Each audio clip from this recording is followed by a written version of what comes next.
Innal hamdalillah nahmaduhu wa nasta'inuhu wa nastahdi wa nastaghfiruh wa natubu ilaihi wa na'udzu billahi min shururi anfusina wa min sayyiati a'malina. Man yahdihillahu fala mudilla lahu wa man yudlil fala hadiya lahu. Ashhadu an la ilaha illallah wahdahu la syarika lahu wa ashhadu anna Muhammadan abduhu wa rasuluh. Ya ayyuhallazina amanu taqullaha haqqa tuqatih wa la tamutunna illa wa antum muslimun. Ya ayyuhan nasu taqu rabbakumul ladzi khalaqakum min nafsin wahidah wa khalaqa minha zawjaha wa batha minhuma rijalan katsiran wa nisaa'a wattaqullaha alladzi tasaaluna bihi wal arham innallaha kana 'alaikum raqiba. Ya ayyuhalladzina amanu taqullaha wa qulu qawlan sadida yuslih lakum a'malakum wa yaghfir lakum dhunubakum wa man yuti'illaha wa rasulahu faqad faza fawzan 'azima. Wa qala nabiyyu sallallahu alaihi wa ala alihi wasallam fa inna asdaqal hadisi kitabullah wa khairul hadi hadi Muhammadin sallallahu alaihi wasallam wa syarrul umuri muhdatsatuha fa inna kulla muhdatsatin bid'ah wa kulla bid'atin dhalalah wa kulla dhalalatin finnar. Ikhwati fillah rahimani wa rahimakumullah, saudara-saudariku seiman dan seakidah. Alhamdulillah pada kesempatan malam hari yang penuh berkah ini Allah Jalla Jalaluhu kembali mempertemukan kita dalam kajian rutin yang insyaallah ta'ala membahas tentang pokok-pokok akidah agama Islam, pokok-pokok sunnah yang ditulis oleh Syekh Abdul Aziz Ar-Razihi, yaitu penjelasan kitab Ushulus Sunnah lil Imam Ahmad. Salawat serta salam semoga tercurah limpahkan kepada qudwah hasanah kita, guru terbaik kita, kiai terbaik kita, Nabi besar Muhammad SAW, kepada keluarganya, segenap sahabatnya dan umatnya yang senantiasa istiqomah mengikuti tata cara beragamanya ila yaumil qiyamah, sampai hari kiamat nanti. Dan semoga Allah SWT berkenan menurunkan ilmunya melalui kitab ini sehingga kita bisa mengamalkannya dan menjadikan bekal untuk menghadap Allah. Qala al-muallifu Syekh Abdul Aziz Ar-Razihi hafizahullah ta'ala, minas sunnati al-lazimati, di halaman yang ke-29 bagi yang mendapatkan link PDF kitabnya. Di antara sunnah yang lazimah, lazimah itu maknanya sunnah yang harus dipegang kuat-kuat, sunnah yang tidak boleh dilepaskan sedikit pun. Allati yajibu 'alal insani an yu'mina biha wa yakuna min ahliha, yang wajib untuk diimani setiap muslim apabila dia kokoh di atas sunnah yang lazimah tersebut, maka dia adalah ahlul sunnah. Dan kebalikannya, wallati idza taraka minha khoslatan lam yaqbalha lam yakun min ahliha, barang siapa yang tidak beriman dengan sunnah yang lazimah tadi, maka dia bisa keluar dari ahlus sunnah, dia bisa tergolong sebagai ahlul ahwa. Sunnah lazimah yang dimaksud adalah al-imanu bil qadari khairihi wa syarrihi, beriman kepada ketetapan Allah, kepada takdir Allah yang baik maupun yang buruk. Karena tidak perlu kita cari fakta dan data. Banyak sekali manusia yang ketika dia mengucapkan saya hijrah kepada sunnah, saya hijrah kepada Islam garis lurus, kepada Ahlus Sunnah wal Jamaah, yang tadinya cara berpakaiannya masih belum sempurna, ya, kadang memperlihatkan aurat baik laki-laki maupun perempuan, kadang meninggalkan sholat berjamaah.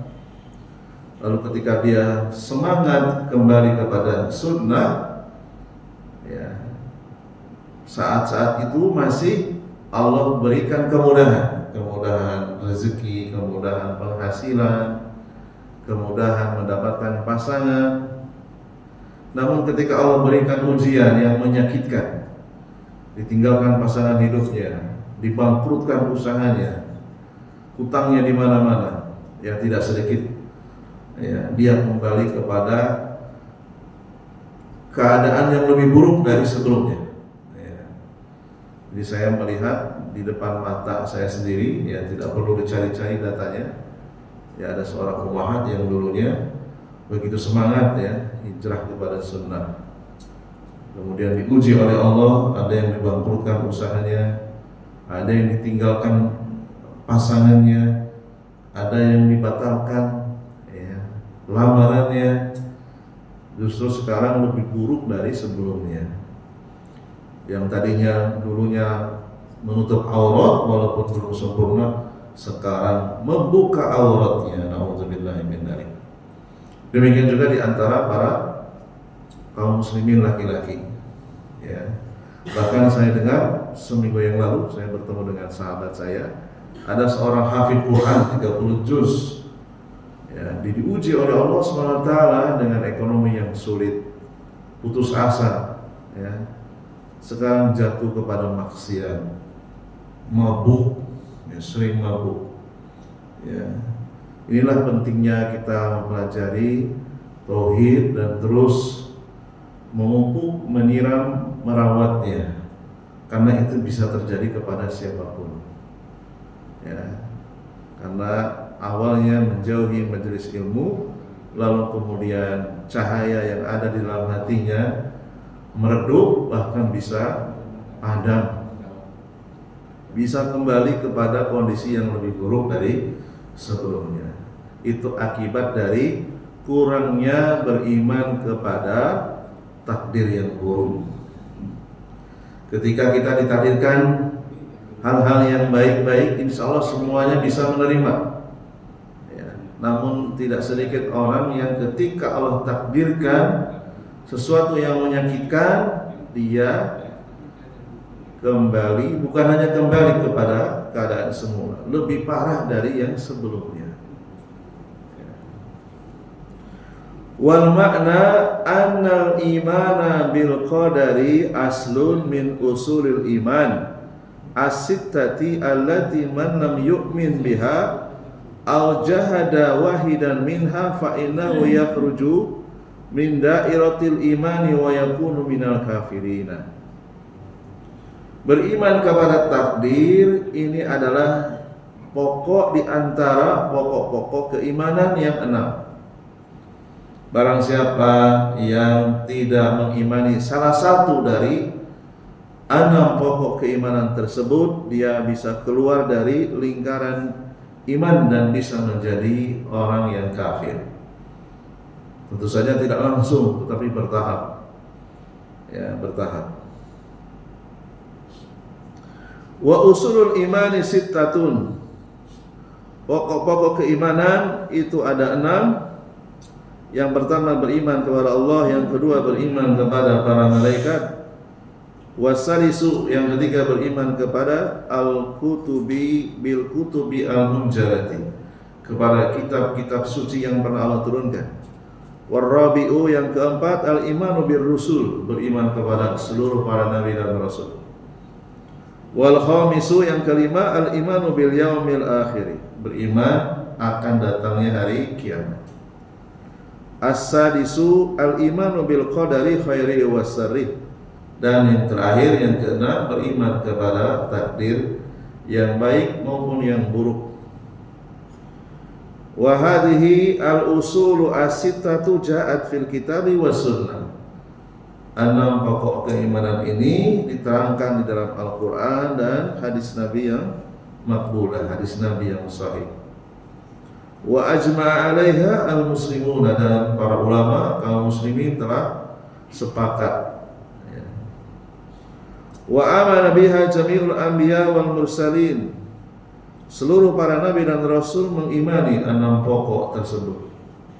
Walam yajhad syai'an minha illa man kharaja an dairatil Islam wa sara minal kafirin. Barang siapa yang menolak salah satu dari enam pokok keimanan tersebut, dia keluar dari Islam.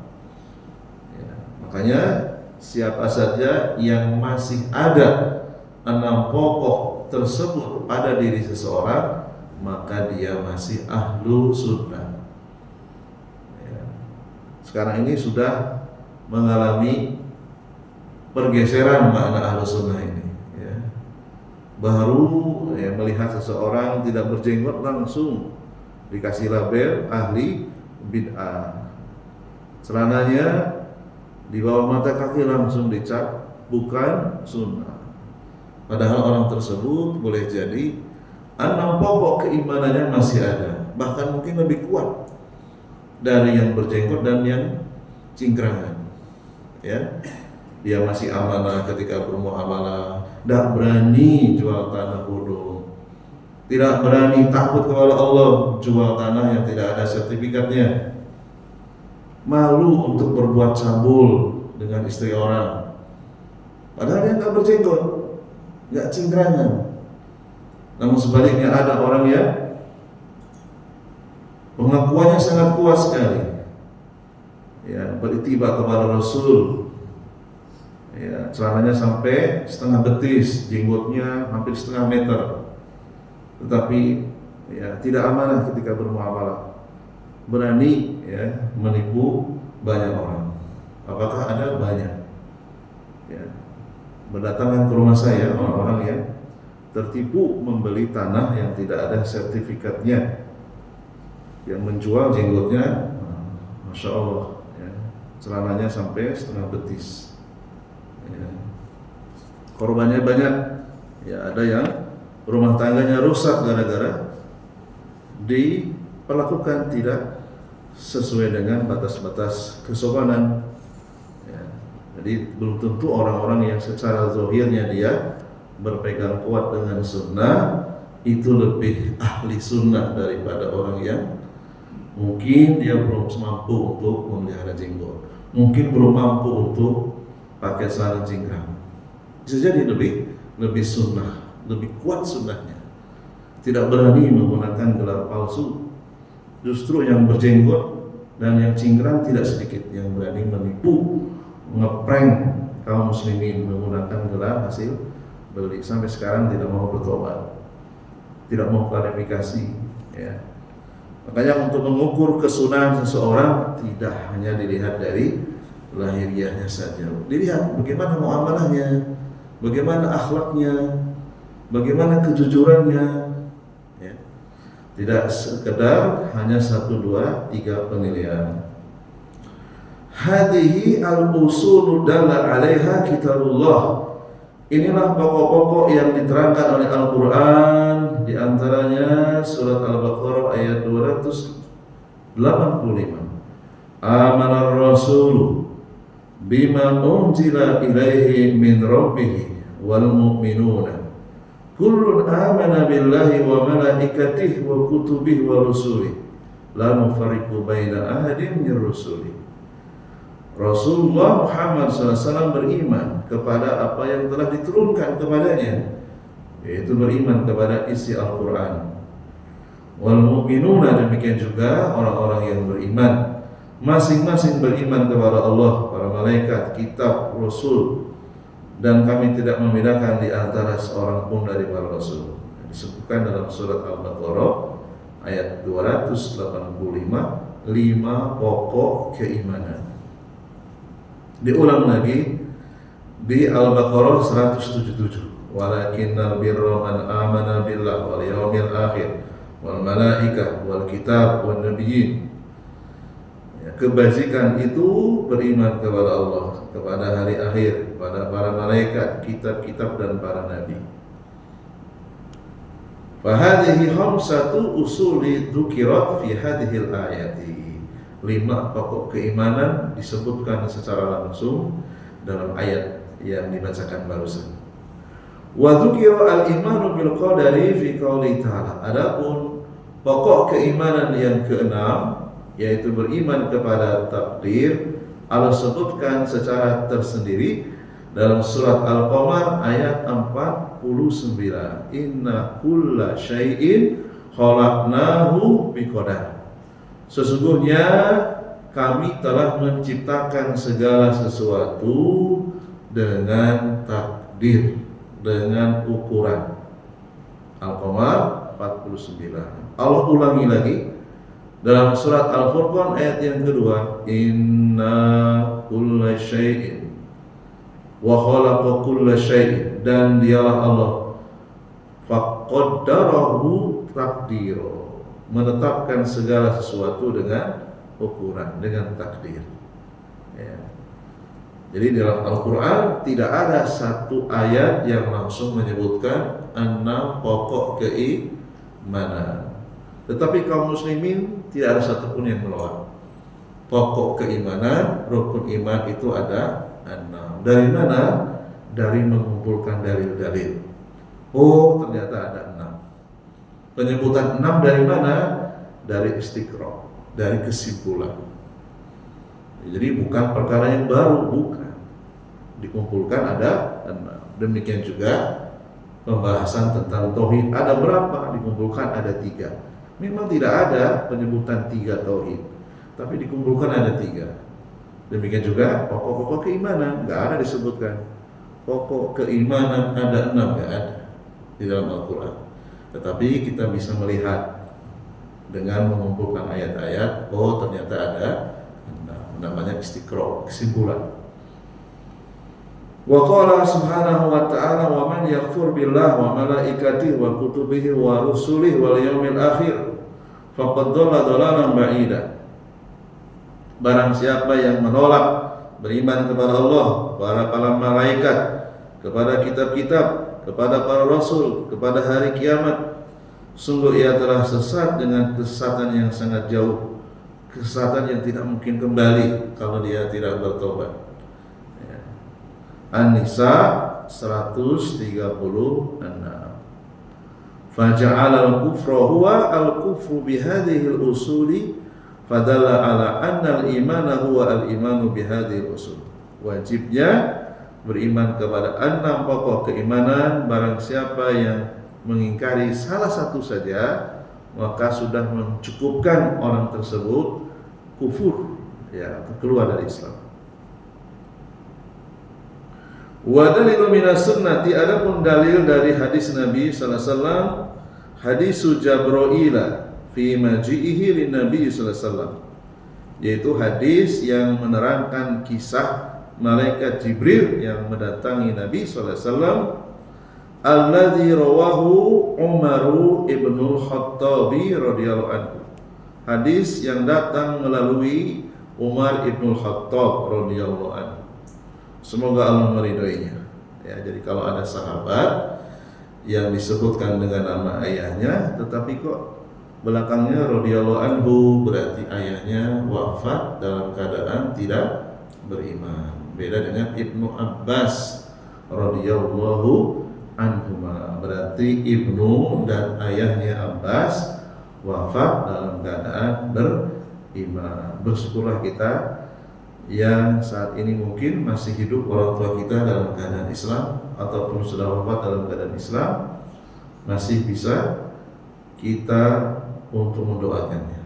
Ya, berbeda dengan orang-orang yang ayahnya wafat dalam keadaan tidak beriman, ya, tidak boleh didoakan. Ya. Hina maja'a ila Nabi sallallahu alaihi wasallam, ketika mendatangi Nabi fi surati rajulin, dalam bentuk seorang laki-laki. Ya, malaikat dibuat oleh Allah dari cahaya, material cahaya itu bisa berubah menjadi zat padat seperti manusia, ya. Persis seperti manusia, kedua kakinya nempel ke tanah. Syadidin bayadis siyab, dengan pakaian yang sangat putih, ya. Syadidi sawadi sya'ri, dengan rambut yang sangat hitam, rapih, ya.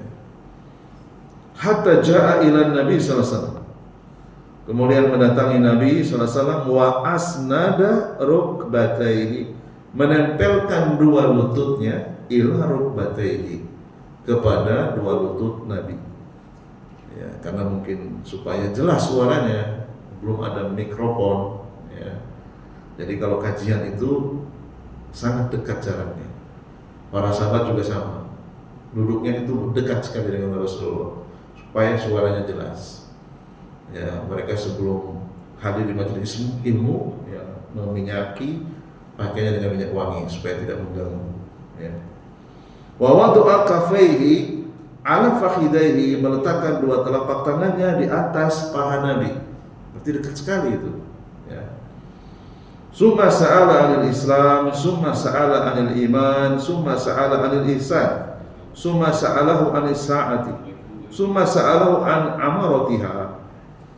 Malaikat Jibril bertanya kepada Rasulullah, apa itu Islam, apa itu iman, apa itu ihsan. Kemudian bertanya tentang kiamat, tanda-tandanya, ya. Namanya model pembelajaran tanya jawab, ya. Seorang guru bertanya, kemudian murid menjawab. Jadi Jibril itu gurunya Rasulullah SAW.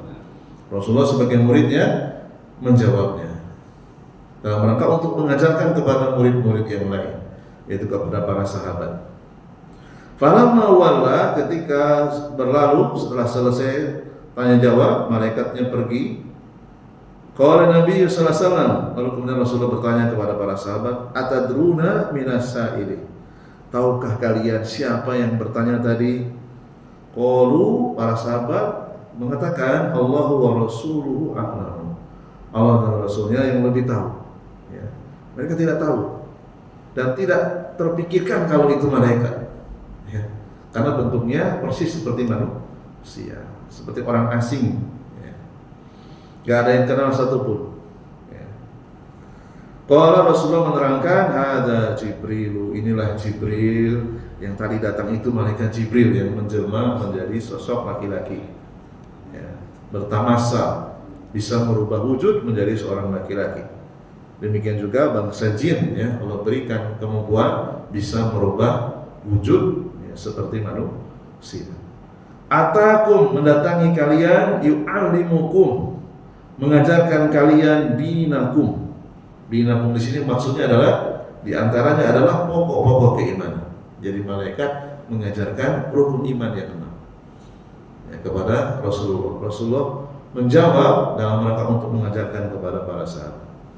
Faja'ala dina salasa maratibah, ya, mengajarkan kepada kalian bahwa Islam itu memiliki 3 tingkatan. Yang pertama Islam itu sendiri, tingkatan yang kedua iman, tingkatan yang ketiga ihsan. Walamma sa'alahu anil iman, ketika malaikat bertanya tentang keimanan, Rasulullah pun menjawab, al-imanu an tu'mina billah wa malaikati wa kutubi wa rusuli wal yawmil akhir wal qadari khairi wa syarri. Rasulullah menjawab, 6 pokok keimanan disebutkan dalam satu jawaban. Idzan fal imanu bil qadari aslun min usulil iman, wa man lam yu'min bil qadari falaysa bimu'minin. Jadi beriman kepada takdir hanya salah satu saja dari 6 pokok keimanan. Barang siapa yang tidak mengimaninya, maka dia bukan mukmin. Ya. Banyak orang yang tidak beriman kepada takdir bukan dengan perkataan, tapi dengan perbuatan. Dia bersuudzon kepada Allah, dia menuduh Allah tidak adil, lalu dia meninggalkan kewajiban yang sebelumnya dia pernah lakukan, dia tinggalkan. Dia merasa dirinya tidak diperlakukan adil, ya, menuduh Allah zalim.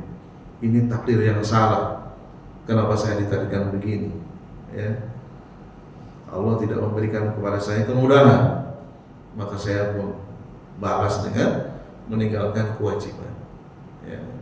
Banyak orang yang tidak lolos beriman kepada takdir, tetapi tidak dengan ucapan, tapi dengan perbuatan. Ya.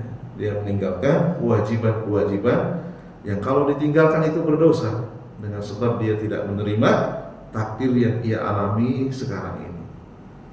Ya, putus asa. Ya. Wal imanu bil qadari yatadammanu al imana bimaratibihi al arba'i. Beriman kepada takdir tidak hanya cukup dengan kalimat beriman kepada takdir yang baik dan yang buruk. Maksud beriman kepada takdir maksudnya adalah beriman kepada 4 tingkatan takdir, dan itu telah dijelaskan oleh Rasulullah SAW dalam berbagai ayat dan hadis. Dikumpulkan oleh para ulama, beriman kepada takdir mencakup 4 tingkatan. Yang pertama al-ilmu, yang kedua al-kitabatu, yang ketiga al-masyiatu wal iradatu, dan yang keempat wal khalqu wal ijadu. Inilah 4 tingkatan beriman kepada takdir. Yang pertama, Allah memiliki ilmu tentang takdir. Yang kedua, takdir itu berjalan atas kehendak Allah, masyiah wal iradah. Yang ketiga, Allah menciptakan takdir itu. Ya, yang merencanakan takdir itu Allah. Ya, ada 4. Hadhihi maratibul qadari al-arba'i allati man lam yu'min biha lam yu'min bil qadar. Inilah 4 tingkatan. Apabila salah satu saja kita tidak mengimaninya, dianggap kita belum beriman kepada takdir, atau beriman kepada takdir tetapi belum sempurna. Inilah yang menyebabkan seseorang bisa saja keluar dari ahlu sunnah karena masalah batin yang tidak dibarengi dengan ilmu yang mapan tentang beriman kepada takdir yang mencakup 4 tingkatan. Inilah yang perlu diulang-ulang. Ya, dan kita masing-masing akan diuji oleh Allah Subhanahu wa taala. Siap-siap akan diuji. Kapan? Wallahu a'lam. Hanya Allah yang tahu. Ya. Al-martabatul ula. Tingkatan yang pertama, al-imanu bi ilmillahi al-ajali al-madi alladzi laisa lahu bidayah. Beriman kepada ilmunya Allah. Ilmunya Allah itu sifatnya azali. Azali itu maksudnya apa? Laisa lahu bidayah, yang tidak ada permulaannya. Beda dengan makhluknya, seperti kita misalnya. Kapan kita berilmu? Ketika kita sudah berguru. Sebelum kita punya guru, kita tidak memiliki ilmu. Kita semuanya lahir dalam keadaan jahil, tidak tahu apa-apa. Ya. Baru kemudian kita diajari oleh guru pertama kita, yaitu ibu kita sendiri, orang tua kita sendiri, sebagai guru pertama. Baru kemudian kita mendapatkan sedikit ilmu. Setelah itu kita sekolah, berguru dengan orang-orang alim, baru kemudian berilmu. Artinya kita memiliki ilmu dimulai dengan permulaan. Adapun Allah laisa lahu bidayah. Ilmunya Allah tidak ditentukan dengan permulaan. La nihayah li akhiriyatihi, dan tidak juga dengan akhir. Beda dengan makhluknya. Di antara kita ada yang berilmu ketika masih muda, namun ketika sudah mendekati azab, Allah cabut ilmunya, yaitu ditakdirkan dengan kondisi pikun. Oleh karena itu di antara hadis Nabi SAW, Rasulullah SAW dalam hadisnya berdoa, Allahumma inni a'udzubika minal jubni. Ya Allah, aku berlindung kepadamu dari sifat pengecut, ya, malu untuk mengakui salah, malu untuk meminta maaf. wa a'udzubika min an urada min ardalil umur. Ya Allah, aku berlindung kepadamu dikembalikan dari seburuk-buruk umur, yaitu maksudnya adalah kondisi pikun. Dan kebanyakan kalau kita cermati, orang-orang yang dipikunkan oleh Allah, orang-orang yang tidak mau bertobat dari maksiat, ya, suka meninggalkan sholat, suka nipu orang, diingatkan tidak mau bertobat, malah memusuhi kepada orang yang mengingatkan. Sudahlah, berhenti, ya, kembalikan itu barang yang sudah kau ambil. Tak mau diingatkan, tak mau bertobat. Sudahlah, berhenti, malu, sudah tua, ya, sudah bukan muda lagi, kenapa masih suka berbuat cabul, ya. Itu bisa diambil oleh Allah ilmunya dan dalam kondisi pikun, ya. Maka di antara doa Nabi, beliau pun berlindung dari seburuk-buruk umur, yaitu pikun. Diambil semuanya ilmunya oleh Allah SWT tanpa tersisa satu pun. Pikun, kalau keluar rumah nggak bisa kembali, hilang. Ya, setelah diteliti, orang itu suka bermaksiat tetapi tidak mau bertobat kalau diingatkan, ya. Fal imanu bil ilmillahi al-azali, ya, beriman Allah itu memiliki ilmu yang bersifat ajali, tidak dengan permulaan dan tidak akan berakhir. Maknahu annahu kama alima al-asya'a fil azali, fakadzalika ya'lamu al-asya'a al-hadirata wal mustaqbala. Allah itu mengetahui segala sesuatu yang sudah terjadi sejak dahulu kala. Ya'lamu al-asya'a al-hadirata, Allah mengetahui yang saat ini sedang terjadi dimanapun berada. Wal mustaqbilati, dan Allah mengetahui mustaqbalah, keadaan yang akan terjadi, ya. Fallahu ta'ala alimal asya'a fil ajali qabla kaunihi wa ya'lamu ma lam yakun. Jadi Allah telah mengetahui sebelum terjadi dan yang belum terjadi. Lau kana kaifa yakun, Allah tahu seperti apa kejadiannya, detail-detailnya tahu, ya. Qala Allah Ta'ala 'alal kuffar lamma sa'alu raj'ata ila dunya. Allah SWT menjelaskan tentang orang-orang kafir ketika mereka meminta untuk dikembalikan ke dunia, ya, tapi Allah tahu. Karena Allah tahu orang-orang kafir nanti ketika kita semua yang masuk ke alam akhirat, mereka tidak akan dikembalikan. Kenapa tidak dikembalikan? Karena Allah tahu yang akan terjadi. Allah sebutkan dalam surat Al-An'am ayat 28. Walau ruddu, seandainya orang-orang kafir ketika mereka meminta untuk dikembalikan, lalu kemudian dikembalikan, la'adu limanuhu anhu, pasti mereka kembali akan melakukan larangan-larangan Allah, ya, mereka akan berbuat syirik lagi, mereka akan berbuat maksiat lagi, ya. Wa innahum lakadzibuna, sesungguhnya mereka itu orang-orang yang dusta, ya. Fa ilmuhum bi annahum law ruddu la'adu limanuhu anhu huwa dalilun ala ilmillahi bima lam yakun, ya. Ini adalah bukti, dalil yang menunjukkan bahwasanya Allah mengetahui segala sesuatu yang belum terjadi. Allah ceritakan saat ini keadaan orang-orang kafir padahal belum terjadi, ya.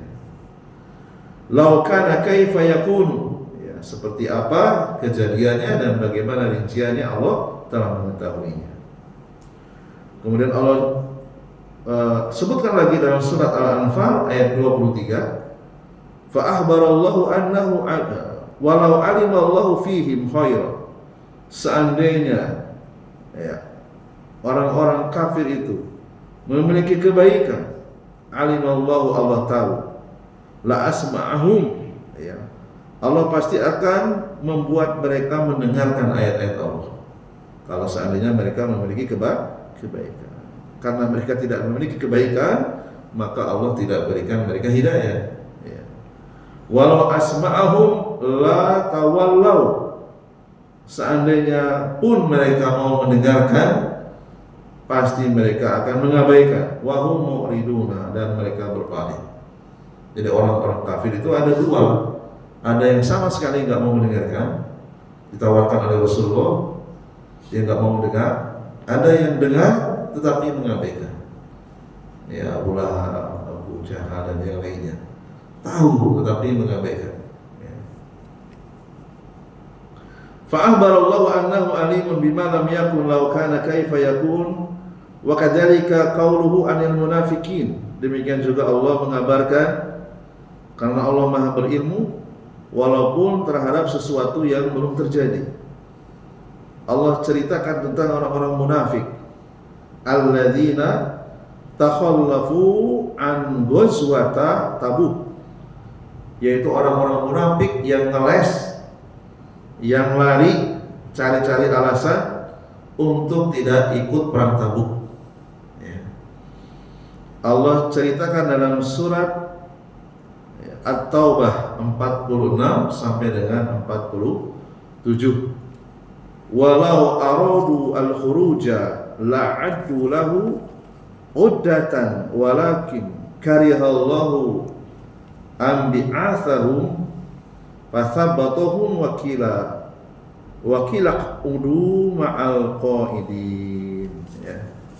Allah jelaskan dalam surat Al-Anfal At-Taubah ayat 46, jika mereka orang-orang munafik akan berangkat ikut perang Tabuk, niscaya mereka menyiapkan senjata, menyiapkan kendaraan, menyiapkan fisik untuk keberangkatan perang Tabuk.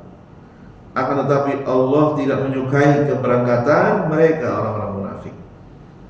Maka Allah melemahkan keinginan orang-orang munafik dan dikatakan kepada mereka, sudahlah, tinggallah kalian bersama orang-orang yang tidak mau berangkat perang.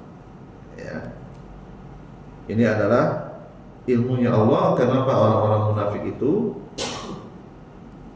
mereka dilemahkan sehingga tidak mau ikut perang bersama Rasulullah SAW. Kemudian Allah jelaskan di ayat berikutnya, "Lau kharaju fikum." Mada yahsulu ma zadukum illa khabalan wala wada'u khilalakum yabgunakum al-fitnata wa fikum sama'una lahu. Ya. Seandainya orang-orang munafik ikut, tidak akan menambah kekuatan, kecuali hanya akan membuat kekacauan di dalam barisan kaum muslimin. Ya. Jadi kalaupun ikut, mereka akan membuat kekacauan. Makanya Allah lemahkan keinginan mereka untuk ikut perang. Jadi Allah telah mengetahui apa yang belum terjadi. Ya. Mungkin ini saja dulu yang bisa kita bacakan. Insyaallah taala kita sambung di pekan yang keempatnya. Subhanakallahumma wa bihamdika asyhadu an la ilaha illa anta astaghfiruka wa atubu ilaik. Assalamualaikum warahmatullahi wabarakatuh.